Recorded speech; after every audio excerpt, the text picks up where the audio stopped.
Welcome to Inwood Artworks On Air, where we shine a light on musicians, filmmakers, writers, and artists of all stripes that make their home here in Upper Manhattan.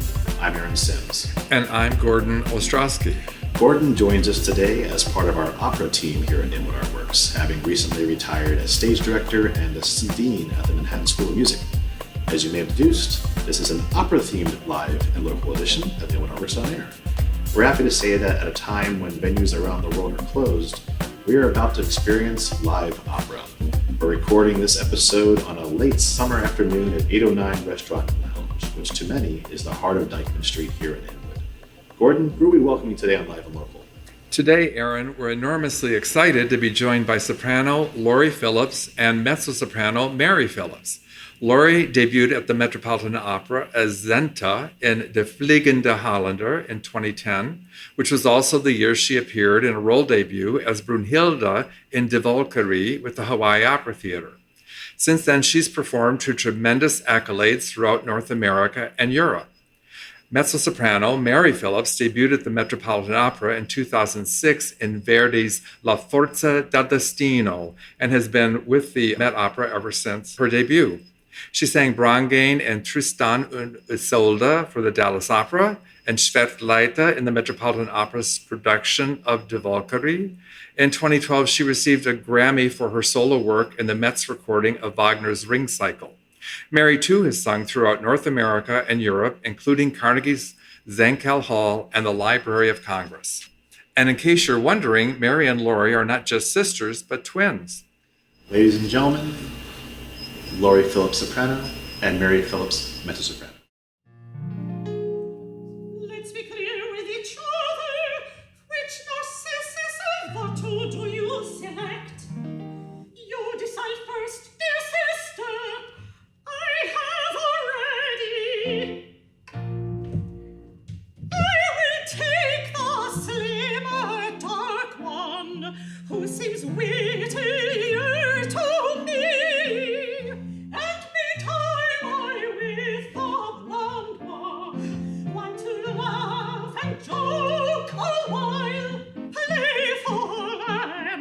Swift to answer to his sweet phrases so fine, with my sighs to echo his sighs. Yes, I will imitate that boy. Mine will say, my love, I'm dying. Mine will say, my dearest treasure. All the while, then how much pleasure! All the while, how much pleasure! And amusement I shall know. What amusement I shall know.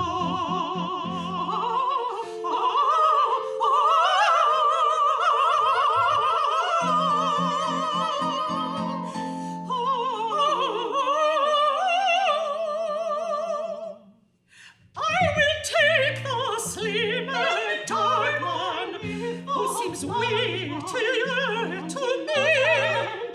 And meantime make me quite playful, with his sighs to echo my sighs, yes. I'll respond to words so sweet. I will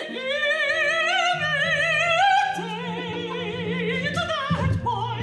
Mine will say, my love, I'm dying. Mine will say, my dearest treasure. All the while,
won't she fear to damn herself? Think of those who rot in jail, those who you might save. Think of them, think of them, think of them, and then think on your sons.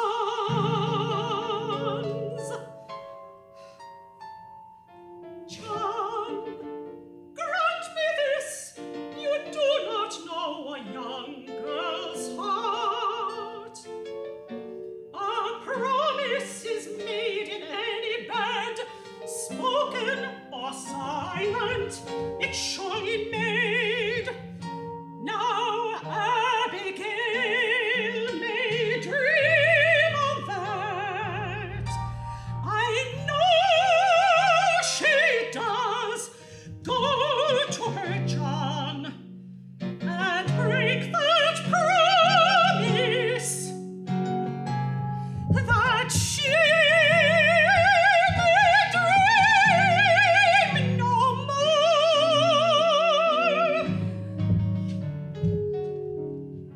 All this week I've been haunted by fear of what she may do next. She has an arrow in you yet, and she will twist it home. You must tear yourself free of her, free of her. You must, John, you must, you must, you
Mary, thank you so much for being here.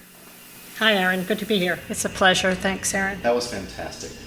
Before we talk about you and your pieces, can you please share the names of the three pieces you just performed? Of course. The first one is the second act duet from Mozart's Così fan tutte, and this is a comic opera. The girls have been tricked into falling for strangers, really, but this duet is one where they're going to decide which one they want to date. And in Italian, it's Prenderò quel brunettino. We sang it in English, and its translation is, I will take the slimmer dark one, that's Dorabella, and then Fiordalici says she'll take the blonde one. Exactly. These two characters, Fiordalici and Dorabella, are being tested. Their fidelity, their trueness is being tested by their lovers, their fiancés, basically. So the fiancés dress up as Albanians and come back and court the young women, and they fall for it very quickly. And Mary, what's the name of the piece you sang? Okay, the second piece is from a wonderful opera by Robert Ward, based on Arthur Miller's The Crucible. It's a character of Elizabeth Proctor. That's John Proctor's wife. And, that's the play about the Salem witch trials and burning of witches. So whoever was accused didn't stand a chance. And my husband, John, has been having an affair with Abigail. So in the aria, I tell him that he has to stop it, that she's up to no good, and it's just going to get worse if he continues with this affair. And Laurie, you had the third piece. Yes, the third aria is Voi lo sapete from Cavalleria Rusticana by Mascagni. In the aria, Santuzza is telling Mama Lucia, who happens to be her ex-lover's mother, that she had an affair with her son, and it ended badly. And Santuzza is now pregnant out of wedlock, and there's all kinds of chaos that's going to lead up to a very bad ending. It is opera. Thank you for starting with the Mozart. I mean, in earlier times, I think it was thought to be sort of a frivolous piece, but in contemporary productions, directors have chosen to really deal with the seriousness of the situation, because the ladies have been tricked and their feelings really manipulated, and they're very unhappy about that, I think, at the end of the opera. I've also directed The Marriage of Figaro, which I love very much, and no matter how many times I do it, I love doing it, and I want to do it all the time. So is there a similar effect for singers in relation to Mozart? I mean, what is so attractive vocally that these works have survived all this time, over 250 years, I think? Let's start. Mozart, of course, is just a brilliant composer. So the flow of the lyric line, also with all of the embellishments and all of the notes that he writes, really the lyricism in his operas are really appealing vocally and satisfying. Yeah. For a singer. I've even heard that singers that sing a lot of contemporary music keep coming back to Mozart and Rossini to kind of restore. Yes, it keeps the voice healthy. Yeah. Mm-hmm. Yeah. Yeah, excellent. For so sure. Beautiful. I was also glad, Mary, that you selected the Ward piece. Oh, great. I worked with Mr. Ward because we did the New York premiere of his opera Roman Fever, which is a lovely one act. But this opera is important because the original play was written as a response to the McCarthy hearings. Right. And the opera is a really incredible musical telling of that same story, right? Yeah. But Ward's work, because in the 60s, there was a lot of 12-tone writing going on from composers, but this is really very lyrical, don't you think? I mean, this is a wonderful... I love this particular aria because it does have some very, 20th century tonalities and, tritones and a little bit of difficulty. But I mean, as a singer who's done a lot of contemporary opera and other music, this is, it's not so hard to learn, memorize. I just love it. I love the character and the drama of it. So, they're living in desperate times. So, as people were during McCarthy. Yeah, that was crazy. Unfortunately, the opera isn't done very often. So we don't really, I don't really know. I have done the full opera once in concert, but I don't know the other arias. So honestly, I can't say. You were saying there's a big tenor role in it. That's almost impossible. Yeah, one of the to judges sing. is a very difficult tenor role. So sometimes they do it in schools, but it's very hard to Yeah, cast. lots of characters. Yeah. But also for the character of Elizabeth here too, she's really going out on a limb here, demanding that John is going to end this relationship, and restore her marriage to what it was. Yes, I tried to portray that conservatism of her character and how she's never speaks out to him about anything, and so but she's reached her last straw too, because who knows, like she says in the opera, her sons may be the next victims. They may be accused or brought into imprisoned, and exactly. We've already had friends and relatives that are in prison. And unfortunately, she's falsely accused herself. Yes, by, eventually. Abigail. And it's all about Abigail, who's telling lies. Yeah. Lies. Laurie, so you sang the Santuzza, this is a little later period, it's Verismo, right? Yes. So this was written as a companion piece. Cavalleria Rusticana was a companion piece to Pagliacci, and these two operas have been done frequently since their debut, really. But what is the difference in the Verismo style then? Is because it's very emotional. The scene, the play is very dramatic. It's really Well, verismo means true. It's these are real life experiences that people had back in in the late 19th century, early 20th. The verismo operas depict real life, gut-wrenching experiences, life and death, love, triangles, War, oftentimes war. in Verdi operas, it's always about war. Yeah. I think it's different than Mozart, of course. The music is heavier, and the trick about singing the music is to try not to let it. You can't really cry when you're doing these things, so you have to put the crying in your voice, and rather than really doing it. right, and you can't oversing it either. It has to be controlled in a way so keep your good vocal health. Yeah. One of the trickiest things about this Rollo Santuzza, even though, as you say, it's a 1.5 hour opera that's always done with something else on the same night. But Santuzza's role, she sings nonstop from the Inneggiamo, the big chorus scene. She has the top lying part in that, and then she has to go right into her aria, and right from that she goes into a duet with Turiddu, the tenor, and then she goes right into a duet with Alfio, the jealous husband of Lola, another woman who Turiddu has been involved with. So that long stretch of singing nonstop is a tricky thing. Yeah, absolutely. We work on to build stamina. Like all performing arts, opera has been upended in the last few months as we are in the middle of the novel coronavirus pandemic. Laurie and Mary, can you both tell us a bit about how your own lives have been affected professionally? What sense of the future you feel might hold for live opera and its fans, given the current state of affairs?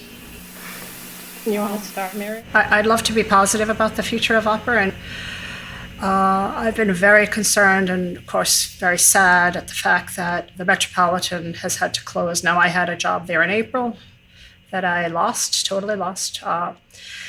And then another job in October on a new production of Prokofiev's The Fiery Angel that would have been fantastic. Oh, that's a wonderful And piece. I had an understudy for a big role right at the beginning of this sorceress type person. And so that's gone too, off the table. And now I have another contract there in April, and I just hope we come back, but fingers crossed, exactly. So, of course, we have to be careful.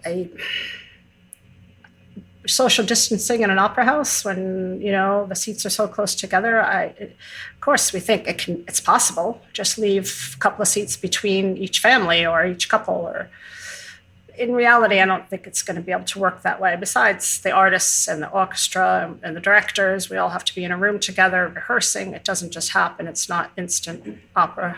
Thank goodness. We usually rehearse 3 to 5 weeks on a show. even a remounted production. So I don't know what to say about it. We just have to wait. Yeah, no one knows when it's going to come back. There is some. I've been working closely with my union during this time. We've gathered a bunch of soloists together. Anyone who wants to be involved, we need to talk and try to get work, some kind of compensation with digital media nowadays, because the future of opera may be going even more toward that. And right now, many opera companies have been using recordings and not compensating the artists. I don't want to get political or anything here, but it's not been a good thing. So I've worked with my union quite a bit over the last few months. I myself didn't have a ton of work I've been taking some time off to stay home with my son. I didn't have a lot of work I lost, so not so bad for me in that way. I've been trying to turn it into something positive and gather operatic soloists and band with our union to help. Lori, that's a great thing you've been talking about. Can you talk a little further about the actual movement that you've been a part of to defend the rights and promote the labor rights of opera soloists? I helped found a soloist coalition, which has been working in conjunction as part of our union. The union we belong to is the American Guild of Musical Artists. And it's not just singers who have lost all this work, of course. We're talking about stage directors, actors, supernumeraries, Dancers. The dancers. Stage hands. Anyone's a member of the 4As, essentially. So many people are just devastated with no work, all the musicians. So, it's surprising actually that it takes a pandemic to get the union to kind of come alive a bit and say, hey, we need to protect our performers against this force majeure clause that many companies have. Whenever any kind of catastrophe hits, like a pandemic, companies can say, oh, sorry, as independent contractors, which most of us are as solo singers, your contracts are abolished and we don't have to pay you anything. Some didn't pay a dime. Some did. Some companies were gracious and paid 5%. Yeah. Or 10%. So, we have to find protection for that. That's what we've been exploring with the union. Try to find some kind of protection for that. It's been hard, but at least you do have each other, because as Gordon mentioned earlier, you are sisters. and I will say this, Lori and Mary each have separate lives and separate careers, and both enormously successful, I will attest to, in both areas. But you've also begun to perform together a lot, obviously today, but also more in recent years. So what brought that about, if anything in particular? And also, it's not a loaded question, I promise, but what is it like to sing with someone who you know so well and are so close to in so many ways? It's a gift. I mean, it's like such I don't want to sound corny, but it's just a major blessing. And, not only to sing together, but to have my twin sister, and I know you feel the same way, Lori, going through this career for the last 28, 30 years that we've been at it as artists, as singers. It doesn't happen overnight. And to have someone there to always understand, I did an audition, didn't go so well, but or it went great, but I haven't heard. So, I mean, you have a lot of those, it's just a big, major process. So we don't come from a musical family, so it's kind of freakish, I hate to use that word, that Lori and I, also being identical twins, freaks of nature, that we... We're freaks, Mary. We're freaks? We're freaks, yes. That we... I smell a new show. Both did the same career. Anyway, we did early on, however, as children, even though we weren't really in a musical family, we would listen to Simon and Garfunkel, for instance, and then repeat what they did and harmonize together. We were like, very young, 12 years old. Yeah. And then we got into church choir, and Mary always was a mezzo, and I was always a soprano, so we got to sing duets. And then the family was like, hey, somebody said the girls have good voices. So then we realized. Did a lot of musicals together too, musical theater. Yes. That's how we started. Yeah. but it's really quite unique. I don't remember ever encountering any other duo, brother-sister or sisters or brothers together. Have you ever heard of it? It's very rare. There have been a few. A few? The Perry brothers. Oh, that's right. Yeah, the Perry Yes, you're brothers. right. They're Sorry about twins, that. but Yeah. I don't think they're identical. No, I don't think they're identical Yeah. either. Mm-hmm. The Okay. Trzynski sisters also came to mind. Yeah.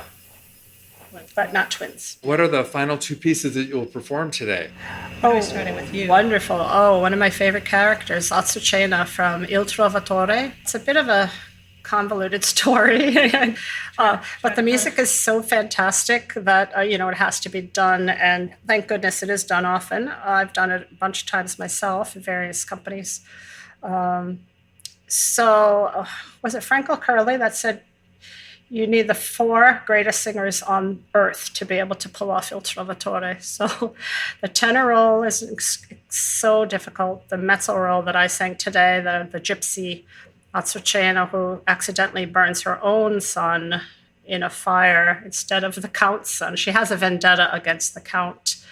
What's his name? Count de Luna. Yeah, de Luna, that's it. And so anyway, she kidnaps his son and is supposed to burn him in a fire, but that's where the story goes kind of nutty, because she burns her own son instead, and you go, what? How could you do that?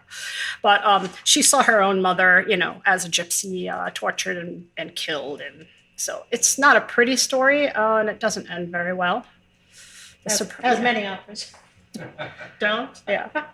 So that's that aria. I'm just telling, I'm on stage with a boy that I've brought, the count's son, who I've raised as my own child. And he has no idea he's the count's son, right? And so now he's trying to figuring it out. And I tell him the story of how my mother was killed and how I wanted vengeance and how painful that was, and how in the aria, I say how I accidentally put my own son in the fire.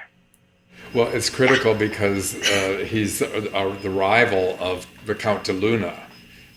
But it's revealed after this revelation that they're brothers. For the soprano, let's not forget the amazing soprano role in Il Trovatore. Absolutely. So yeah, Which I have had the pleasure of singing. And what's the final piece that you'll be singing together? I'll start. It's from Aida, also by Verdi. Aida has been captured by the Egyptian princess. Well, the Egyptians. Aida's the Again, Ethiopian a princess. war is going on. Verdi usually put a lot of politics, and there's always a war in the background of his operas.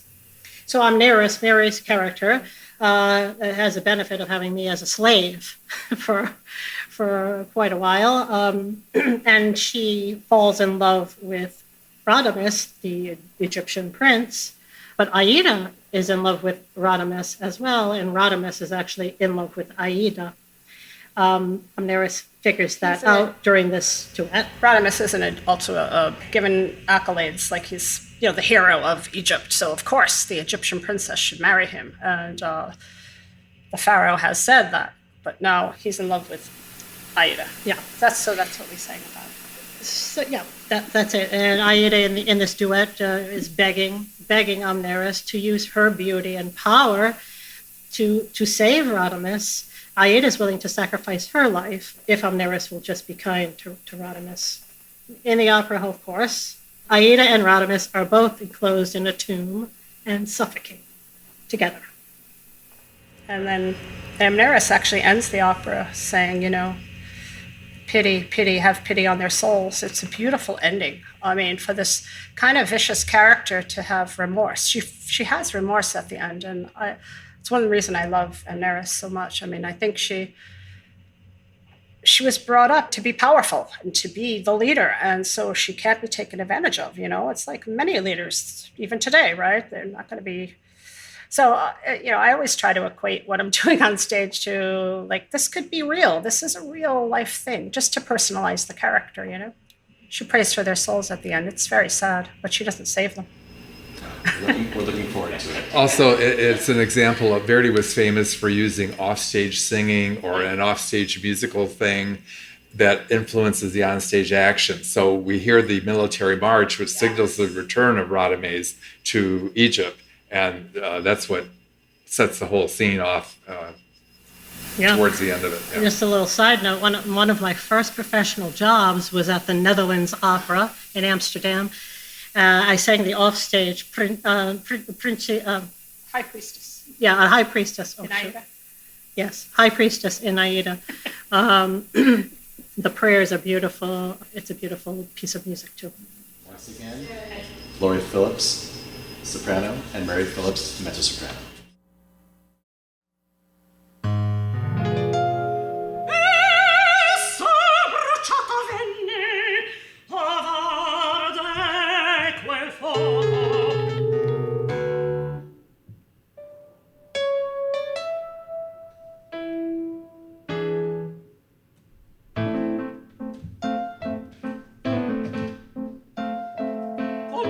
Condotta l'ira in cieli al suo destin tremendo, col figlio sulle braccia, io la seguio piangendo, il filo del son varco, tentai ma in fondo aprirmi,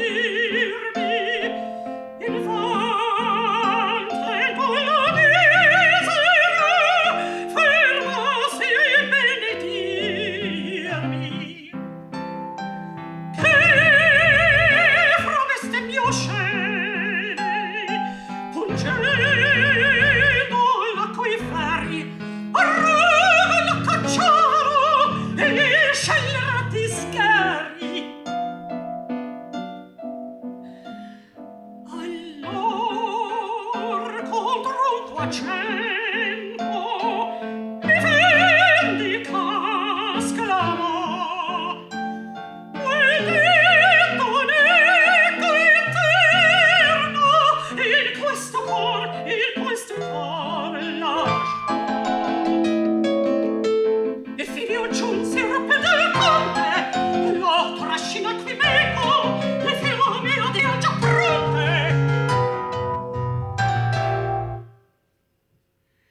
E distruggeosi pianto, io mi sentivo il cuore dell'agnato infranto. Quand'ecco gli egri spiriti come in un sogno apparve la vision ferrale di spaventosi larve, gli sgheri ed il supplizio, la madre smorta in volto, scalza, riscinta, il grido, il notte grido, ascolto la mia fatica. La mano convulsa stendo, stringo la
che s'avanza, figlio dei finti, il suo dolor m'è sacro.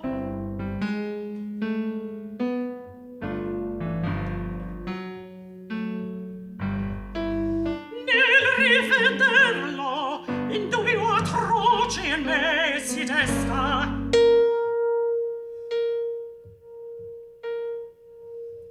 Il mistero fatal si squarcia al fine.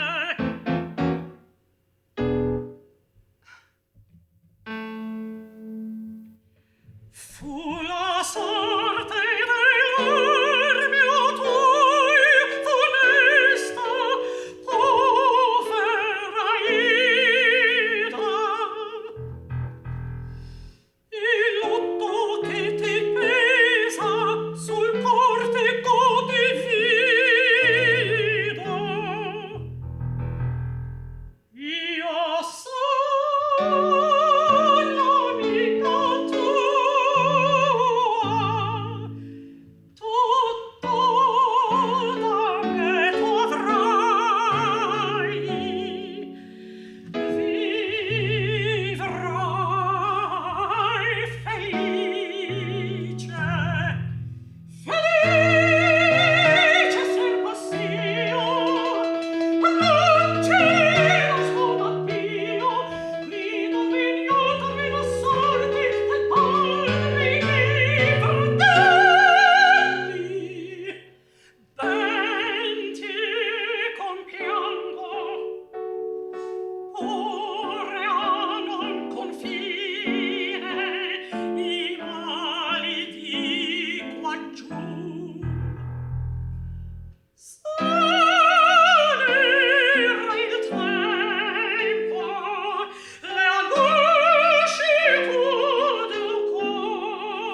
Lori and Mary, it was so great to have you here. Thank you so much for sharing your time and talent.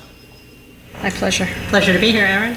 Our listeners will want to know where might they be able to find out more about you and your careers. Where can we send them?